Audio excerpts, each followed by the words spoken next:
ধন্যবাদ। আসলে এটা তো একটা গণতান্ত্রিক প্রক্রিয়া এবং একটা সুস্থ নির্বাচন হয়েছে। আমি সেনবাগবাসীকে এবং আওয়ামী লীগ এবং আমাদের যারা নেতাকর্মী তাদেরকে ধন্যবাদ জানাই এবং কৃতজ্ঞতা জানাই।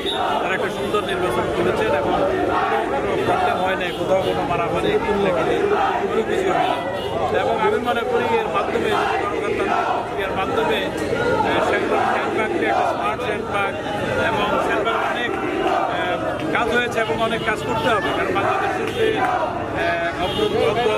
গানই হচ্ছে, বাংলাদেশের টার্গেট আছে মাননীয় প্রধানমন্ত্রী শেখ হাসিনা যে বাংলাদেশকে স্মার্ট বাংলাদেশ করবেন এবং 2041 সালে $1 ট্রিলিয়ন ইকোনমি হবে। তো সুতরাং প্রত্যেকটা উপজেলাকে কিন্তু ভেরি ইম্পর্টেন্ট। তো তারা আমি মনে করি যারা নতুন নেতৃত্বে আসতেছেন তারা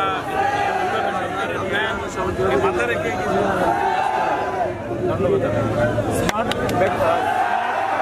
উপজেলা পরিষদ করতে